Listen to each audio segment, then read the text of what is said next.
All right, ladies and gentlemen, welcome, hello, and welcome to NL Media's Evening News. Happy Thursday, I believe it is today, and it's May 18th. We got a good one for you tonight. We're going to be looking at universal basic income. This is a bill introduced by the Liberals back in 2021. We're going to take a look through it.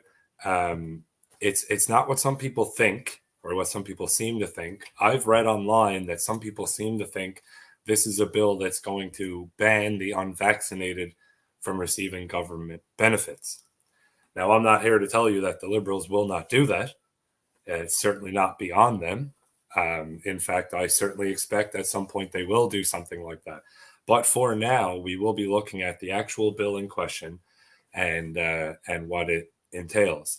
It's in its third reading in the Senate. If you don't know what that means it's basically passed.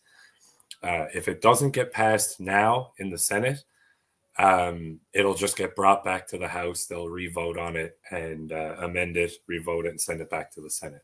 So it's on its third reading. We're going to have a look at the bill itself and what it says. And from there, you guys can make up your mind about what it's going to do. So the very first thing I'm going to draw your question to is the link that is in the chat, parliament.ca legislative info. That is the link we're going to be looking at. You can download the bill yourself here. You can look at the text by clicking this link here, text of the bill on the right side. And you can also get a PDF of it somewhere once you go to the text of the bill. So just to let you guys know, it's like I said, it went through the House of Commons area. It's in the Senate right now. It's got its first reading on December 16th of 2021. And now the second reading was April 18th, exactly a month today. So it's going for its third reading. It's eventually going to be passed. What is the bill? If you want to follow along on your own, you can click the link in the comments and hit text of bill over here. But for us here, I actually have the PDF downloaded and we're going to be looking at it. So let's get into it. We got a couple of angry reacts already. That's how you should be reacting. And universal basic income, guys, is not good. I know there are some people, no matter what political side you tend to fall on, there are people that seem to think that universal basic income is a good thing. I'm going to get free money, or the government's going to pay me to do nothing, all this kind of stuff. If you think it's a good thing, you don't understand it. And that's all I can say about that. So let's get into the actual bill. You can look at it on text, or you can download the PDF. I went ahead and downloaded the PDF. I did have the PDF. Here it is. So here we are now.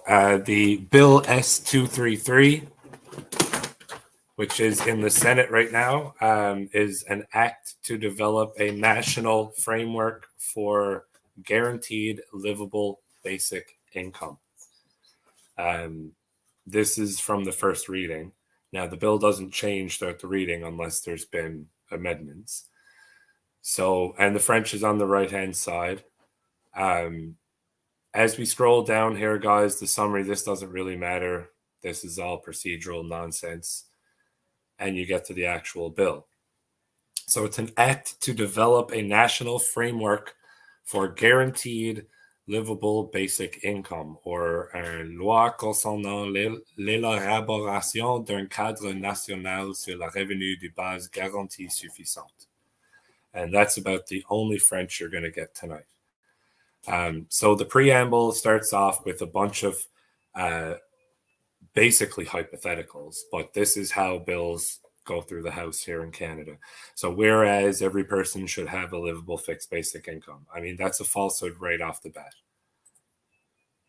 Whereas the provision of a guaranteed livable basic income would go a long way towards eradicating poverty. Listen, you guys can read these on your own and figure out if they're true or not. And then at the very last one, whereas a guaranteed livable basic income program implemented through a national framework would ensure the respect, dignity, and security of all persons in Canada. Now, there's some interesting details about how they see this framework being laid out, and they're the things I'm going to want to draw your attention to. So the very first thing is, because we keep calling this Bill S233, so the actual name of the act is to be cited as the National Framework for a Guaranteed Livable Basic Income Act. It doesn't have a cool acronym. It doesn't have a catchy name. It's the most whitewashed liberal type bill you can expect. In every bill, there's always interpretations. They're usually not too important. They're usually just giving you a definition. When they say this word, this is what they mean. When they say minister, they mean Minister of Finance, because they're talking about the Minister of Finance developing a national framework. So before we get into that, I'm going to check back into the comment section here. And hello, Linda. And Jackie's there too. I see Jackie as well. Hello, Jackie. All right. So guys, there is also a link in here for anybody who's going to want to join and have their say. I just pinned it to the top there. It's a StreamYard comment. If you see that link and you want to hop on and have your say, talk about what you're seeing tonight, by all means, hit that link. You'll come backstage and you can chat to the audience, to myself and the audience. You don't even need a camera. If you're camera shy, no worries. We got you. All you need is a microphone, technically. So let's get back into it. The national framework. And again, keep in mind, guys, this is not about barring unvaccinated people from receiving income from the government. But I'm not saying it won't. What this bill is giving the government a time frame. I think they give themselves a year to set up a UBI program, a Universal Basic Income program. And then once it's set up with all those specifics in question fixed and in a bill, then it's going to be voted on. And then we're going to get to see what they actually have in mind. But for right now, what they want is the minister to develop a national framework for the implementation of a guaranteed livable basic income program throughout Canada. Now, listen, for any persons over the age of 17, including temporary foreign workers, permanent residents, and refugee claimants. Just consider that. It's not bad enough to give it to all Canadians who've been here suffering through government after government after government of just fraud, torture, everything. But now, with the flooding of refugees that you've already brought into this country, you're now going to include them in the framework of universal basic income. And we're going to see how that plays out in terms of numbers, in terms of what they want. So they want this done through consultation with a bunch of people. They want to, of course, Indigenous elders. They have to include those relevant stakeholders, stuff like that. And it's, again, to bring in a guaranteed livable basic income program. So get ready for UBI, Canada. This is not a conspiracy theory. This is simply one of the other things that conspiracy theorists were right about. So the framework that they are saying it must include is what constitutes a basic livable income. And they're going to have different regions about Canada. And they're going to take into consideration different things. Considering we're in Newfoundland here, a lot of our goods come by boat. It costs more to get things here than it does to the rest of Canada, that type of thing. They want to create national standards for health and social support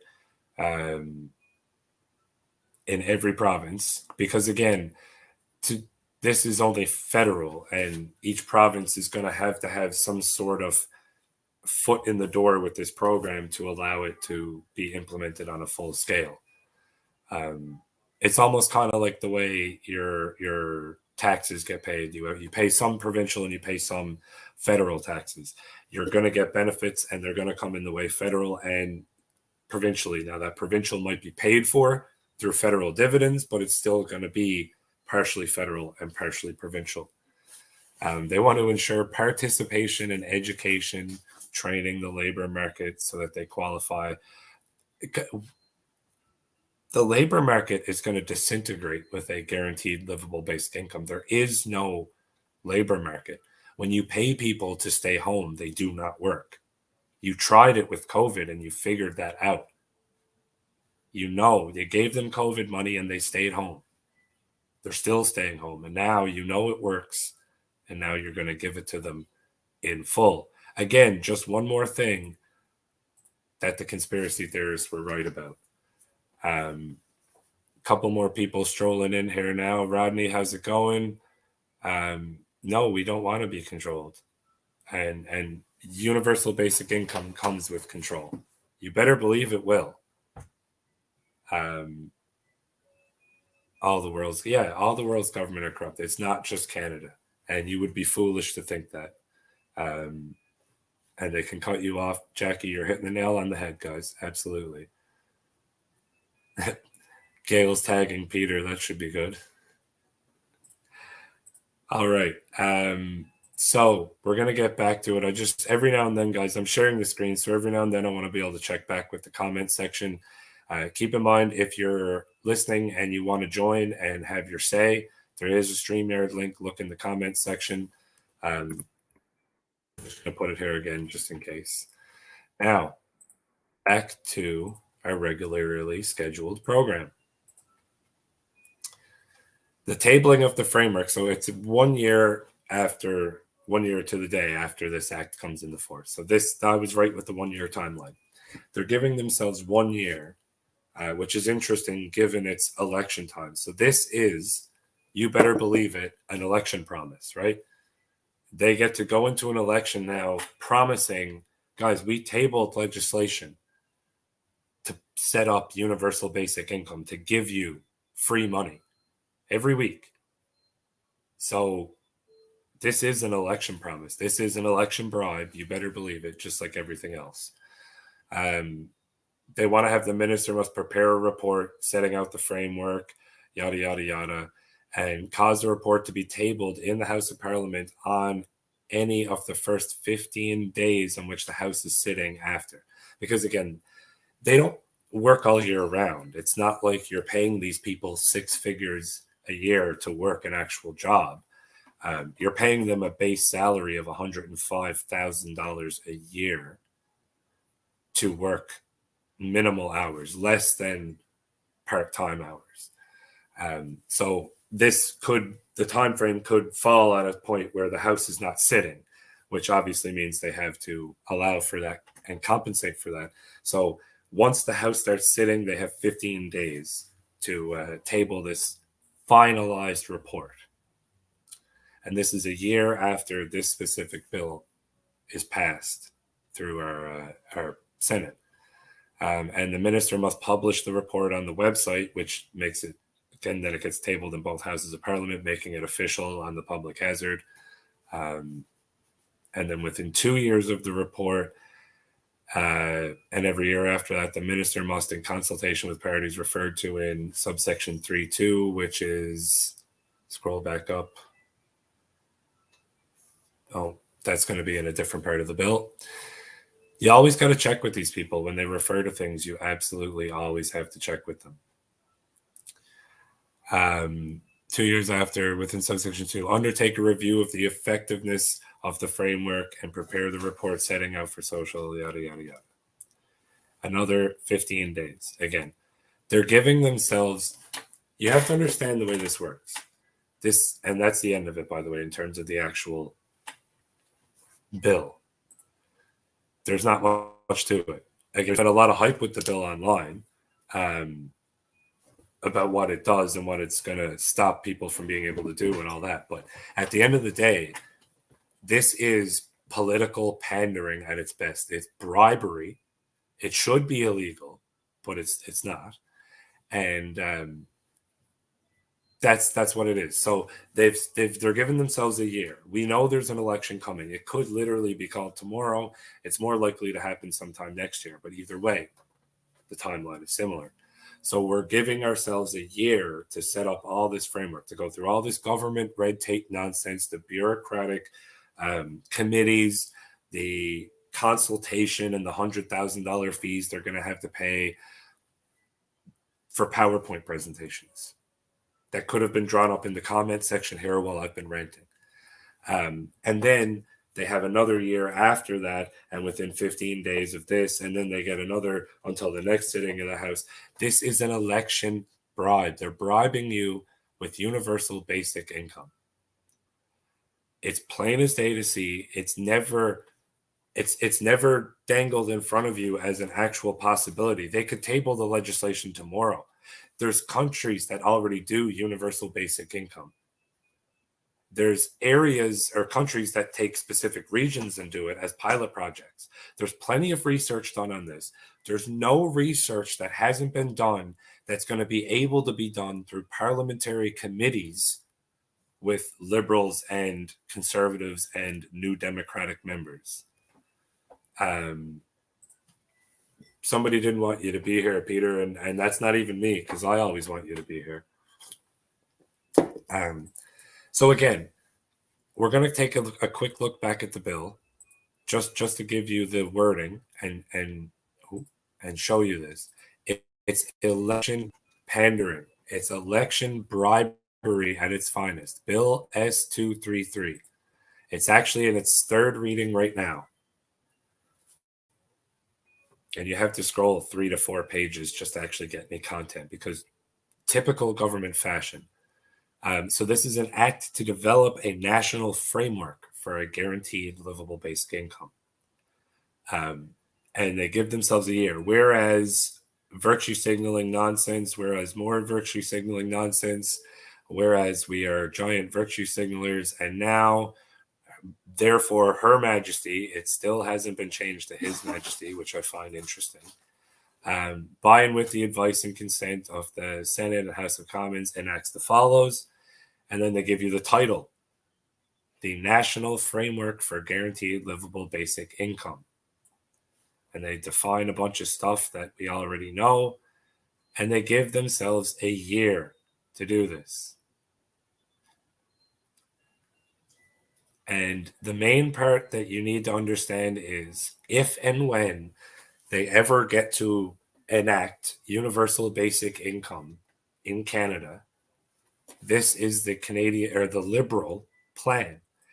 They want to include temporary foreign workers, permanent residents, and refugee claimants. How would you even, what paperwork, how does that even get filed and paid out? A refugee claimant on universal basic income in a country they just landed in.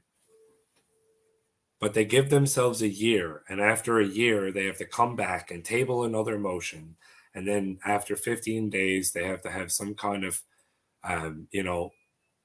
pat on the back party, and then they come back again, and they got another 10 days, and the Minister of Finance has to, make a Facebook post about how much he likes universal basic income.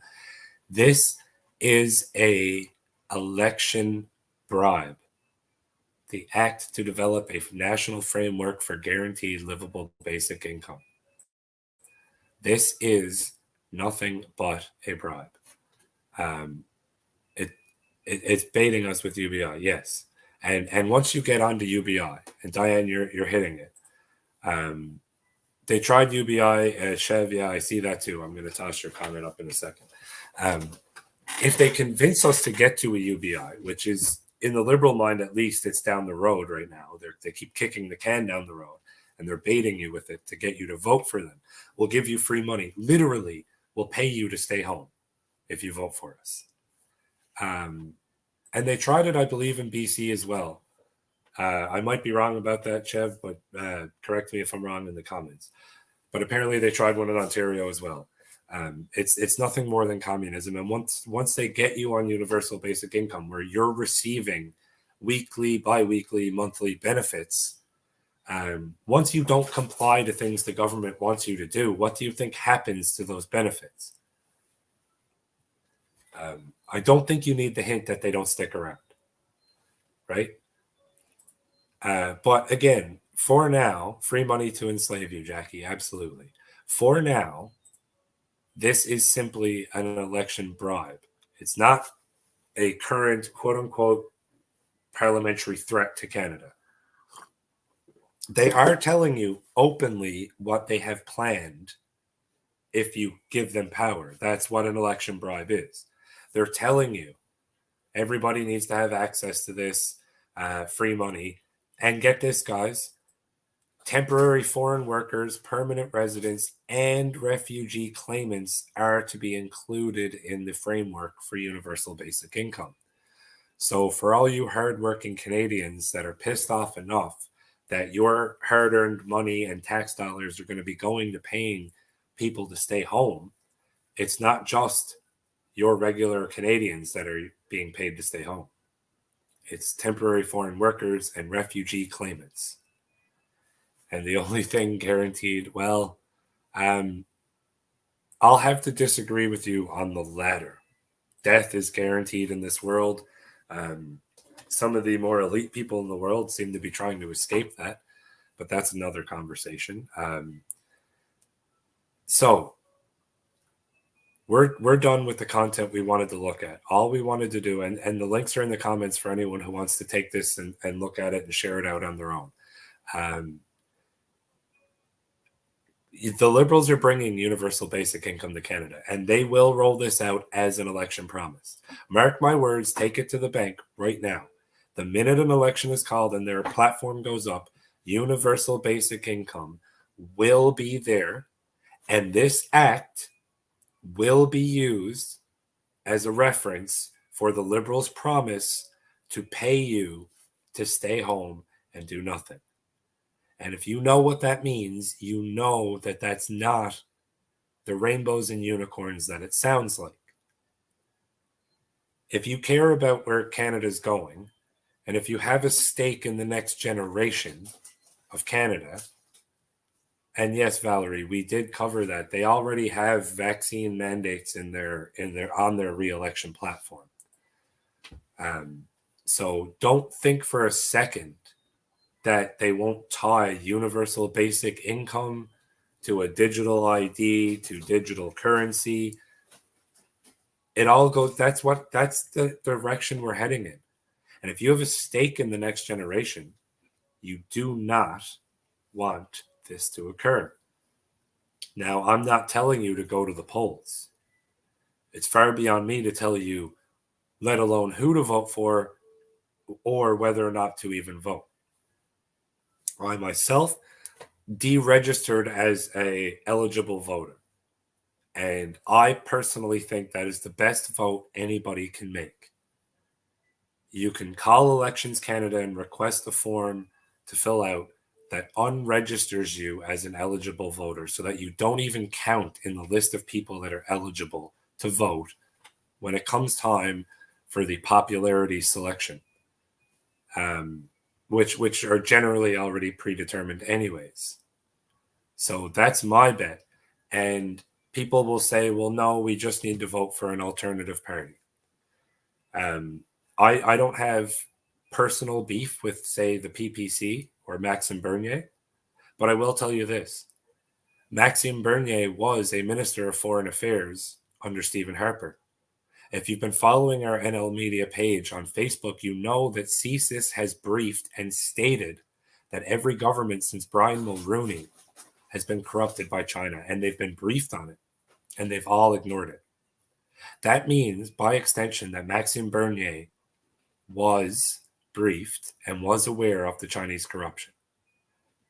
And he was the Minister of Foreign Affairs who traveled to Davos for the World Economic Forum during his ministership under Stephen Harper. So when you say that a politician's going to save us and maybe it's just, a third or an alternative party, I have my doubts. And I'm not telling you to have those doubts. I'm telling you they're my doubts. So that wraps us up for this evening, guys. Thank you for listening. Thanks for tuning in. You've deregistered too. Absolutely. Do it. Call them. It's a 1-800 number. You can Google it. Call them, deregister. It takes very little time. So thank you guys for listening again. We've been live on Facebook, YouTube, and on Rumble tonight. This is our first live on Rumble. We're looking forward to continuing that. Rumble's a great platform. Look for us there, NL Media 1 on Rumble. So thanks, guys. That's it. And before I leave, as always, you people, you stay sovereign.